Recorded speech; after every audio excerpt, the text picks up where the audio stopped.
इस वीडियो में आपको बताने वाला हूं कि कैसे आप सीट में रिपोर्ट बना सकते हो। एक वीडियो ऐसी है जिसमें आपको एक रजिस्टर लेना है, रजिस्टर 30-40 रुपये वाला लेना है। उसमें रजिस्टर में सीट में रिपोर्ट बनानी है हर कस्टमर की, हर अकाउंट की। अब ये है कि आप सीट में गूगल शीट्स आपको प्ले स्टोर से डाउनलोड कर देना है। प्ले स्टोर पे जाना है, आपको गूगल शीट्स डाउनलोड करना है। वहीं पे मतलब गूगल शीट डाउनलोड करके आपको एक लिंक मिलेगी, गूगल शीट्स आपको एक लिंक मिलती है जिसमें आपको रिपोर्ट बनानी होती है। ये वाली सीट आपको डाउनलोड करके रखनी है और आपको जो लिंक दी जाएगी जो रिपोर्ट बनाने के लिए, जो सीट में खुलती है, सीट की जो लिंक दी जाएगी वो इस गूगल शीट्स में खुलती है, उसमें रिपोर्ट आपको मेंटेन करनी है। अब जैसे ये मान के चलिए ओपन, यहाँ पे डाउनलोडेड है तो मैं इसको ओपन कर ले रहा हूँ। जैसे ही आप उस लिंक पे क्लिक करोगे तो यहाँ सबसे टॉप पे आपको अपनी रिपोर्ट दिखेगी कि उसमें आपको एक सीट मिलेगी, उसमें आपको रिपोर्ट अपनी बनानी है। जैसे मान के चलिए सोनू की मार्च की रिपोर्ट बनानी है, ये मान के चलिए आपकी है और आपको अपनी बनानी है। तो इस पर क्लिक करेंगे हम। अब इसमें हर अकाउंट की डिटेल्स लिखी होंगी, मतलब सीट बनी होंगी अलग अलग। जैसे नीचे देखिए यहाँ एंजल की रिपोर्ट हमने यहाँ बनानी है, एम स्टॉक्स की रिपोर्ट हमें इसमें बनानी है, HDFC की हमें इसमें बनानी है। ये नीचे देखते जाइए, इधर 5 पैसा की रिपोर्ट हमें ऐसे यहाँ पे बनानी है। फिर ये अप स्टॉक्स की रिपोर्ट हमें यहाँ पे बनानी है। अब जैसे मान के चलिए हमें सबसे पहले एंजल की बनानी है। ये रिपोर्ट आपकी पूरी मार्च की होगी। जैसे सोनू मार्च रिपोर्ट है, यहाँ आपका नाम होगा और आपकी रिपोर्ट होगी फिर पूरी। फिर यहाँ पे क्या है, जैसे मान के चलिए एंजल की रिपोर्ट बनानी है, आज आपने किसी का अकाउंट किया तो यहाँ पे क्या डालना है आपको। यहाँ पे मान के चलिए आज 3 तारीख है, 3 मार्च डाला आपने, 0303 भी डाल सकते हो। यहाँ पे ये आपका नाम है उस कस्टमर का राहुल, नंबर है उसका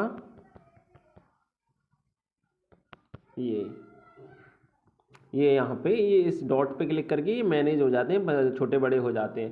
अब इसका आपने प्रोसेस कर दिया है, यानी कि आज इसका अकाउंट ओपनिंग स्टार्ट किया है, तो यहाँ पे ये पूरा ऐसा ही रहेगा। अब यहाँ हमें स्टेटस और ये फंड और ट्रेड में अभी कुछ नहीं करना, हमने आज इसका प्रोसेस किया है तो हमें इतना ही लिखना है, डेट, नेम और नंबर। अब इसके बाद क्या है, यही चीज़ मान के चलो उसका एंजल का तो किया ही किया है हमने, यहाँ से कॉपी कर लिया, यहाँ एम स्टॉक्स भी किया है उसका, तो यहाँ पे पेस्ट कर देंगे। और मैंने ये बताया था यहाँ पे ए पे क्लिक करेंगे और ये डबल बटन से आते हैं, डबल एरो से आते हैं, इस पर क्लिक करेंगे तो ये मैनेज हो जाती है, जो स्पेस होता है ये मैनेज हो जाता है। फिर इसके बाद HDFC भी किया है तो यहाँ भी पेस्ट कर देंगे हम इसको मैनेज कर देंगे स्पेस को। 5 पैसा भी किया है तो यहाँ पे भी पेस्ट कर देंगे, या लिख देंगे, पेस्ट नहीं कर रहे हो तो लिख दो, लिख सकते हो तो ठीक है। अब यहाँ पे अप स्टॉक्स भी किया है हमने तो यहाँ पे भी पेस्ट कर देंगे। अब मान के चलिए ये तो हो गया जो आज आपने उसका राहुल का प्रोसेस किया, यहाँ पे डिटेल्स फिल कर दी, यानी कि इनका प्रोसेस आपने किया। अब मान के चलिए 3 से 4 दिन बाद आपने राहुल का फंड ऐड करके ट्रेड करवाया, तो आपने एंजल लॉगिन करके देखा तो लॉगिन हो गया। यहाँ स्टेटस में क्या आ जाएगा, ओपन।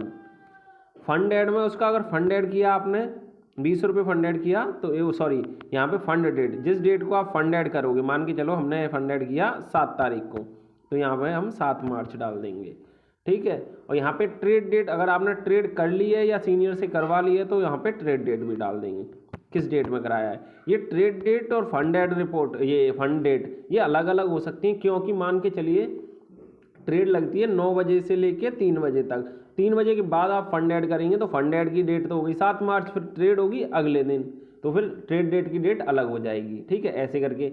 तो यहाँ पे ये आपको स्टेटस में अगर लॉगिन हो जाए, ओपन हो जाए तो यहाँ पे ओपन, अगर फंड ऐड कर दो तो यहाँ पे फंड ऐड कर दो, तो यहाँ पे फंड ऐड की जो डेट होगी वो, ट्रेड करवा दो तो ट्रेड की ये डेट होगी। अब जैसे ही एम स्टॉक्स का आपने ओपन करके देखा, लॉगिन करके देखा तो लॉगिन हो गया, तो यहाँ ओपन, फंड ऐड किया तो यहाँ फंड ऐड भी हो गया। या तो यहाँ पे डेट डाल दो फंड ऐड की, या जितना फंड ऐड करते हैं उतना डाल दो। मान के चलो एम स्टॉक्स में 50 ऐड करना होता है तो यहाँ मैंने 50 डाल दिया। उसकी ट्रेड करवा दी हो तो ट्रेड डेट लिख दो, मान के चलो इसकी ट्रेड हमने 8 तारीख को करवा दी, 8/03, ठीक है। अब ऐसे ही सेम यहाँ पे HDFC में, HDFC का स्टेटस देख लिया भाई, लॉगिन हो रहा है तो यहाँ पे ओपन डाल दिया। यहाँ पे फंड ऐड हो रहा है तो फंड ऐड डाल दिया, फंड इसमें 20 होता है तो हमने 20 डाल दिया। डेट डालनी हो तो डेट डाल दो, फंड ऐड में जितना फंड ऐड करते हो या उतना डाल दो। फिर ट्रेड डेट इसकी हमने करवा दी 8 तारीख को, ठीक है। अब इसके बाद हम आएंगे 5 पैसा। अब 5 पैसा का देखा हमने, ये भी कंप्लीट नहीं हुआ है, तो स्टेटस में डालेंगे इन प्रोसेस, यानी कि ये अभी कंप्लीट नहीं हुआ है। ठीक है, मतलब कंप्लीट हो गया है लेकिन कंपनी 5 पैसा की तरफ से भी वेरीफाई नहीं हुआ है, उसमें टाइम लग रहा है, तो हम इन प्रोसेस लिख देंगे और फंड डेट में और ट्रेड डेट में कुछ नहीं डालेंगे। यहाँ है अप स्टॉक्स में क्या करेंगे, इसमें सिर्फ स्टेटस का कॉलम है। स्टेटस में अगर लॉगिन करके आप देख रहे हो लॉगिन हो जाए तो ओपन, अगर ना हो कोई दिक्कत हो तो रिजेक्टेड या जो भी रीज़न हो वो लिख देना है स्टेटस में। ऐसे करके आपको सीट में अपनी रिपोर्ट बनानी है। एंजल वन की रिपोर्ट ये बन जाएगी आपकी इसमें, एम स्टॉक्स की रिपोर्ट यहाँ पे, HDFC की यहाँ पे, 5 पैसा की यहाँ पे और आपकी अप स्टॉक्स की यहाँ पे आपको ये पूरी चीज़ मैनेज करनी है। ऐसे करके आपको रिपोर्ट ये पूरी बनानी है सीट में, और ये रिपोर्ट आपको सीनियर को भेजने की ज़रूरत नहीं है, वो आप अपने में अपडेट करोगे, सीनियर को अपने आप शो हो जाएगी वो चीज़। तो ऐसे करके आप अपना पूरा रिपोर्ट बना सकते हैं सीट में अकाउंट वाइज, और आपको कॉपी में जो रजिस्टर में रिपोर्ट बनानी है वो बनानी ही बनानी है।